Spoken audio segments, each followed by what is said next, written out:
À la une de l'actualité, la neurochirurgie désormais pratiquée au Burkina Faso par des spécialistes burkinabés. Les traumatismes crâniens suite à des accidents de la route, par exemple, sont pris en charge au centre hospitalier universitaire Yalgado Ouedraogo à Ouagadougou. Nous avons suivi un exemple pour vous en neurochirurgie. Également dans ce journal, un focus sur les véhicules électroniques qui font une entrée fracassante au Burkina Faso. Pas mal de loges autour de ces voitures dites intelligentes, mais certains propriétaires sont confrontés à pas mal de difficultés sur le terrain. Dès que surviennent les premières pannes, l'inadaptation de ces véhicules électroniques au climat et aux intempéries s'avère la principale cause. Et puis on fait le constat pour vous dans ce journal. En République démocratique du Congo, un collectif proche de l'Église catholique appelle à une nouvelle marche le 25 février prochain contre le maintien au pouvoir du président Joseph Kabila. L'appel a été lancé hier samedi après une messe à la mémoire des victimes du 21 janvier dernier. Ce sont les titres qui seront développés pour vous donc dans ce journal. Bonjour, merci de nous rejoindre pour les informations de la mi-journée sur la télévision du Burkina. Un très bon appétit à vous qui êtes à table. Cela dit, plus besoin donc de se rendre à l'étranger pour se faire opérer le crâne. La neurochirurgie est bel et bien praticable au Burkina Faso pour le cas de traumatisme crânien suite à un accident de la route, par exemple. À l'hôpital Yalgado Ouedraogo à Ouagadougou, 2 à 3 cas sont pris en charge par jour par des spécialistes burkinabés et à moindre coût, bien sûr. Nous avons rencontré une famille qui s'est laissée convaincre et leur fils de 5 ans a la vie sauve et sans que les parents n'aient eu besoin de débourser les 22 millions de francs CFA, frais d'évacuation. On fait le constat au service de neurochirurgie avec Paul-David Bambara et Zalissa Sanfo.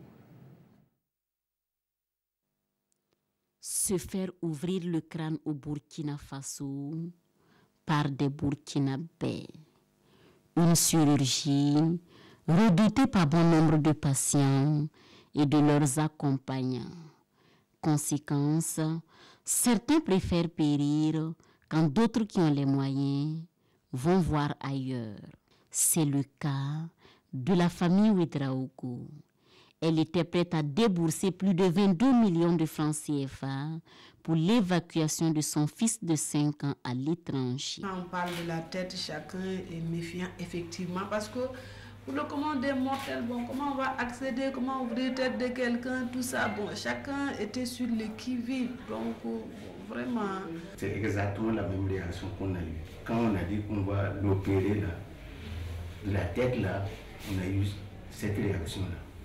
Nous, bon, comme on avait un peu les moyens, on voulait l'amener à l'extérieur. Pour que l'intervention du petit Ouedraogo se fasse ici à l'hôpital Yalgado Ouedraogo, il a fallu convaincre toute la famille. Quand on a rencontré le professeur Cabré, il nous a dit qu'eux, ils peuvent faire ça ici. Bon, l'entourage n'était pas chaud. Sinon, au premier moment, on a eu peur qu'on n'ait pas les capacités technique. Et il y a d'abord madame qui est allée le voir. Bon, il a convaincu.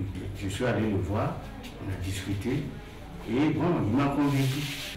Ce que j'avais comme peur là, c'est dissipé. Et très peu, dans la situation de M. Ouedraogo, sont faciles à convaincre. Les moins sceptiques sont ceux qui n'ont pas les moyens et ceux qui pensent qu'ils n'ont plus rien à perdre quand ils sont victimes d'un traumatisme crânien suite à un accident de la circulation et que l'urgence se fait sentir. Quand on vous disait qu'on venait vous opérer de la tête, c'était la catastrophe. Très souvent, certains malades ont refusé de se faire opérer. Si on me perd de la tête, c'est foutu. Avec, vous voyez, les motos, les gens ne portent pas de casque, trauma crânien. 2 à 3 personnes sont opérées de crâne tous les jours. Après s'être laissé convaincre et après que l'opération de son fils se soit bien passée, Adama Ouedraogo est aujourd'hui un père comblé. Il croit désormais au Burkina Faso et à la capacité de ses neurochirurgiens. Il faut faire confiance à nos compétences, puisque c'est si nous, on veut même se développer là, c'est nous-mêmes qui devons en tout cas faire confiance d'abord à nos spécialistes, puisqu'ils sont allés étudier ça et ils viennent. Dans tous les pays, là, c'est comme ça. Tout comme lui, pour le professeur Cabri, il n'y a pas de crainte à se faire ouvrir son crâne dans son service. C'est un gain économique parce que le pays n'évacue plus, gain technique parce que le personnel local est formé aux techniques les plus modernes. Nous n'avons plus besoin de dire nous n'avons pas tel instrument, nous n'avons pas tel personnel pour le faire, donc c'est bon pour nous. Et enfin, gain sur le plan social parce que c'est toujours mieux que le malade soit traité dans son milieu que quand il est évacué. Dans tous les cas, la famille Ouedraogo déboursera 6 000 francs CFA au lieu de 22 millions de francs CFA pour le même résultat. Le petit Ouedraogo recouvrira la santé sans séquelles. Autre point de l'actualité, le médiateur du Faso en tournée dans les régions du Burkina Faso, Sara Sérémé, présente son institution et ses missions aux populations de l'Est. À Pama, elle livre les clés pour la saisine de la structure et invite les administrés à faire usage de leurs droits. Amidou Lankwande Ibrahim Sanou. Le roi Fimba de Kankangou souhaite la bienvenue au médiateur du Faso ici à Pama. Après les bienséances, direction salle de conférence de la mairie. Qu'est-ce que l'institution médiateur du Faso? Cette audience foraine est l'occasion pour Sara Sérémé et sa délégation d'informer la population sur les rôles et missions de l'institution. Le médiateur du Faso travaille par anticipation à prévenir d'éventuelles contestations, d'éventuels litiges, d'éventuels conflits et crises diverses. Le citoyen peut procéder à la saisine du médiateur du Faso qui lui-même peut s'auto-saisir sur toute question relevant de sa compétence. Comme dans les autres régions, les différentes communications permettent à l'assistance d'avoir de nouvelles connaissances quant au rôle de l'institution. Et beaucoup de doléances sont formulées séance tenante. Le problème, c'est comme vous le savez, quand on parle le problème de notre petit village Sambouani, et encore la zone, la faune. Il y a une dame qui a parlé de micro-projets. Ils viennent ici, ils vont nous dire de monter des dossiers. Et pour monter un dossier, souvent c'est 7 500, 6 000. Le moins cher, c'est 3 000 francs. L'institution médiateur du Faso a été créée le 17 mai 1994. Et c'est dans le cadre d'une opération de visibilité de l'institution que Sara Sérémé séjourne ici à Pama après l'étape de Fadang Gourmand. Et nous faisons à présent un tour dans le verger du Burkina pour prendre les nouvelles des productions. Un constat se dégage d'emblée, c'est le vieillissement des arbres fruitiers, notamment l'oranger. Des parasites seraient la principale cause de cet état de fait, mais il faut souligner aussi la non-maîtrise des méthodes de production d'agrumes. Lamine Karantao Moumounibal nous en parle. Première en production de manga, la province de Kélédougou est aussi le leader incontestable en matière de production des agrumes au Burkina. Située à une dizaine de kilomètres de Orodara, la commune rurale de Kourounion regorge d'un grand potentiel de production de cette spéculation. Ici, Santa Ernest Traoré, ancien cheminot et par ailleurs chef de canton de la localité, a fait de la production des agrumes l'une de ses principales activités agricoles depuis une vingtaine d'années. Mais voilà, depuis quelques saisons, il constate une baisse de sa production. L'oranger, de manière générale, il enrichit son producteur. Mais par rapport aux autres arbres, il est aussi délicat. C'est ce qui a coûté l'état actuel des vergers de Kélédougou, qui se sont trouvés brutalement vieillissants. Vieillissant par nos actes, mais pas par l'âge réel de l'arbre. Par les pratiques que nous avions faites dessous, c'est ce qui a causé nos difficultés. C'est l'expérience que moi j'ai tirée pour le moment. à savoir les labours qu'on a fait dessus, l'herbicide qu'on a utilisé de tord à travers, bon, ça nous a amené beaucoup de problèmes. L'utilisation des fumiers non décomposés qui a amené beaucoup de maladies. Pour combattre ces fléaux, M. Traoré pense que les difficultés peuvent être surmontées grâce à l'acquisition des plantes saines. Quand nous avions commencé, on prend les plants à tout venant. C'est au fur et à mesure qu'on se disait tel arbre n'est pas bien, on les remplace, ainsi de suite. Bon, mais maintenant, avec quelques formations, on a des gens qui sont spécialisés. Donc il faut avoir un endroit où il faut choisir les bons plants pour savoir qu'au bout de 2-3 ans, vous ne vous rendez pas compte que vous avez fait une erreur. Sinon vous êtes obligé de recommencer ou bien la qualité n'est pas bonne. La filière agrumes rapporte beaucoup et fait vivre de nombreuses familles dans le Kénédougou. Mais pour se lancer dans cette activité, cela demande de l'expérience et un peu de patience. L'agriculture, quoi qu'on le dise, coûte cher. Et on a tendance à vouloir s'enrichir très vite. Et quand on rentre dans l'arboriculture, il faut savoir qu'on a au minimum 2-3 ans où il faut mettre avant de pouvoir récolter. Ces champs, par exemple, sont à la 3e année. C'est par rapport à mes expériences qu'il est dans cet état. Mais celui qui aurait commencé, qui n'a pas eu les mêmes expériences que moi, il sera encore derrière. Pour relancer véritablement la filière agrumes, ces producteurs expérimentent l'irrigation pour faire face à la sécheresse. Mais le matériel d'irrigation n'est pas à la portée de tous. Il n'y a pas de crédit pour le paysan. Et les banques aussi ne font pas crédit aux paysans. Ça fait que vous êtes devant un dilemme, vous avez besoin d'une motopompe, on dit qu'il y en a à aller au CRPA, vous allez, on dit bon, il faut aller passer par une banque. Et la banque ne connaît pas les paysans, voilà pour beaucoup de problèmes. Pour redonner l'espoir aux producteurs, l'État devrait donc résolument s'attaquer aux différents problèmes posés car la production des agrumes est un moyen économique et de survie pour les propriétaires des vergers. Comme évoqué dans les titres, les véhicules électroniques envahissent les parcs automobiles au Burkina Faso, en l'occurrence les grands centres urbains. Les Burkinabés ne veulent pas être en marge de l'évolution technologique, mais même si ces véhicules séduisent, eu égard aux éloges qui sont faits sur eux, pas mal de propriétaires ont un réveil douloureux. L'inadaptation des voitures électroniques au climat et à l'environnement serait source de beaucoup de pannes techniques. On évoque le sujet avec Adama Guiti et Ismaël Diloma Sirima. Des dizaines de véhicules à l'arrêt et en proie à la poussière. Ce sont tous des véhicules électroniques mis en circulation au Burkina il y a 4 ans ou moins. Mais aujourd'hui, ils sont garés principalement à cause de simples pannes mécaniques.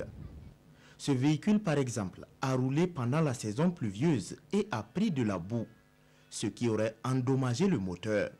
En Afrique ici, on n'a pas de route, il y a trop de poussière, et il y a les lavages aussi qui nous créent des problèmes, et il y a l'entretien des produits. Par exemple, le carburant ou peut-être l'huile, les huiles qu'on utilise, tout ça, il faut être vraiment vigilant pour avoir de bons produits pour utiliser sur des véhicules. En plus d'indexer les conditions climatiques de l'Afrique, qui ne semblent pas totalement compatibles avec les véhicules électroniques, ce garagiste soutient que certains sont presque hors d'usage avant même de rentrer au Burkina. Si on dit par exemple au Ghana à côté, un véhicule plus de 10 ans, quand ça rentre là-bas, quand vous voyez, eux, ils ne sont pas d'accord, alors que chez nous ici, bon, c'est tout rentre, alors que le problème, c'est des véhicules déjà amortis, des véhicules accidentés, donc ça vient en fait avec des problèmes.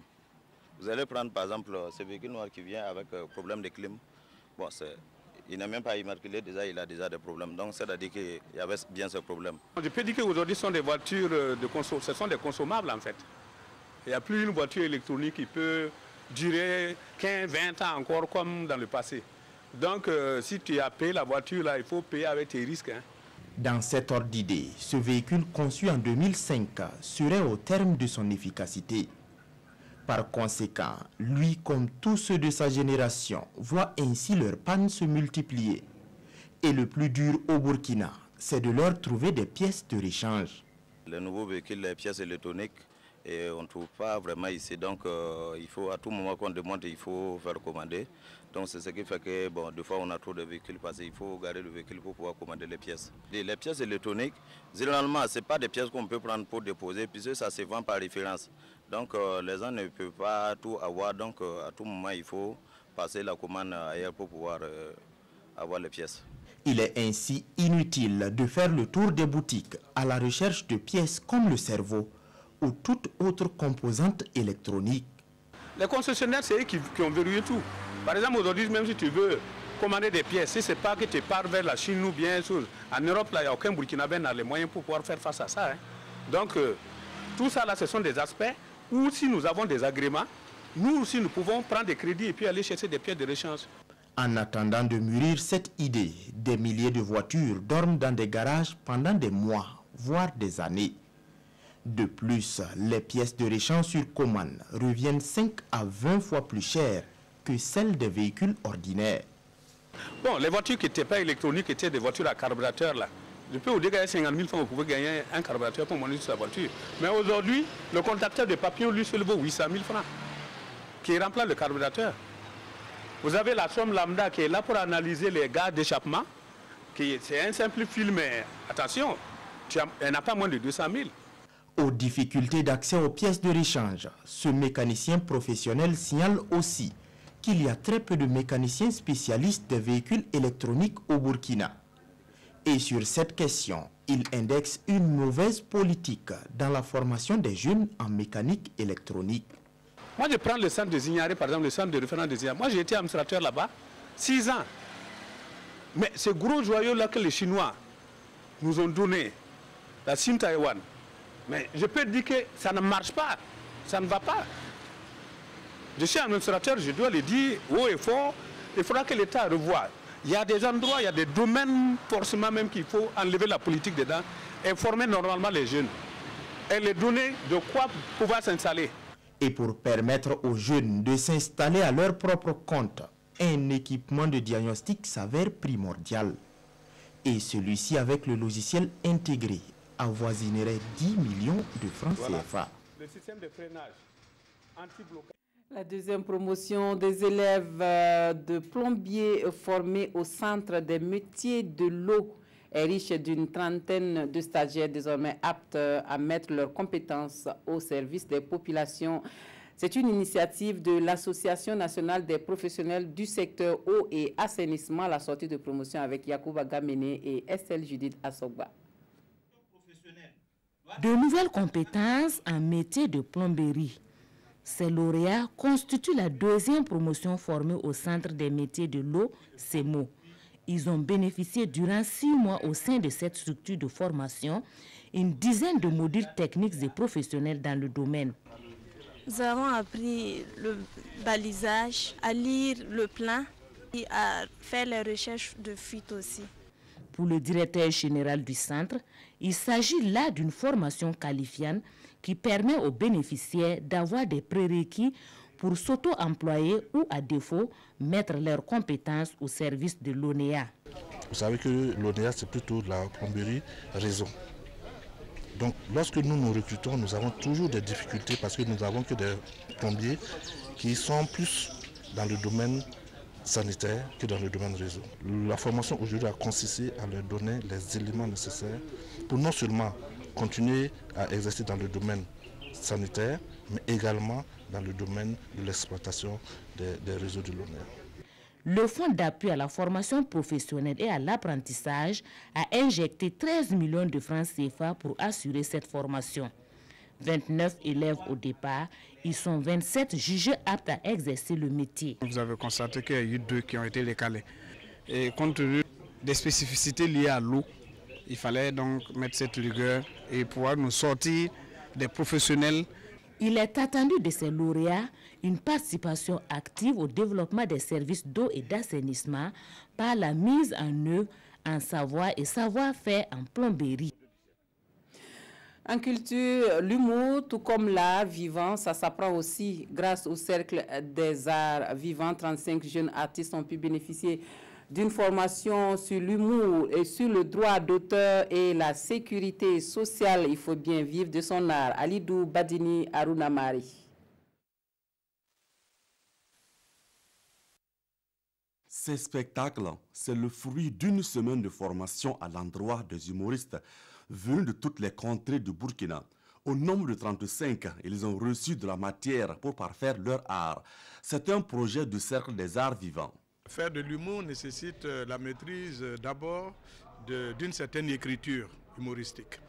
Donc il a fallu que nous donnions à nos humoristes le b.a.-ba de l'écriture du texte humoristique. Une certaine façon d'occuper l'espace. Et ça aussi, ça demande une formation. Faire de l'humour, c'est également une certaine façon d'utiliser la voix. Les gens ont beaucoup appris, ils ont appris à faire la différence entre le clown, la bouffonnerie et les comédies musicales. Et nous avons le comique, les one-man shows, les one-woman shows et autres. Donc cela permet à chacun de savoir où il évolue et dans quel registre. Le Fonds de développement culturel et touristique a financé le projet. D'autres partenaires comme le Bureau burkinabé du droit d'auteur ont aussi apporté leur concours. Les fruits sont à la hauteur des fleurs que nous avons bien pu apprécier. L'humour nourrit son homme. Nous sommes tout à fait satisfaits d'être à leur côté aujourd'hui. Le stage a aussi porté sur des thématiques comme l'humoriste et le droit d'auteur, la sécurité sociale des artistes et la place de l'humoriste dans la communication publique. De quoi pratiquer leur art dans les règles de l'art. En sport, football, en déplacement à Bujumbura, l'étoile filante de Ouagadougou fait jeu égal avec l'Olympique Star de Mwenga.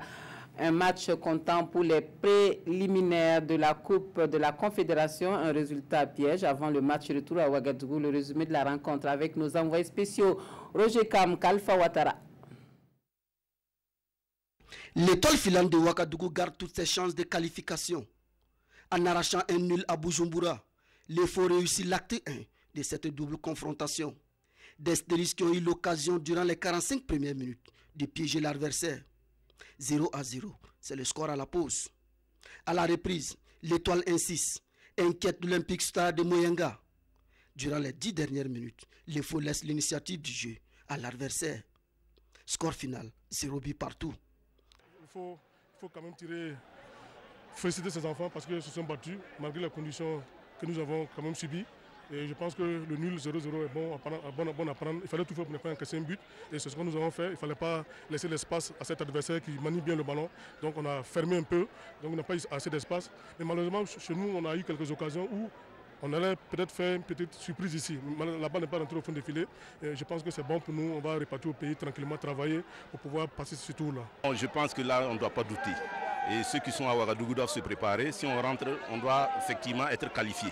Parce que je pense que 70 à 75% du boulot ont été déjà abattus. Dans 10 jours, l'EFO devra impérativement gagner pour aller au second tour de la Coupe de la Confédération.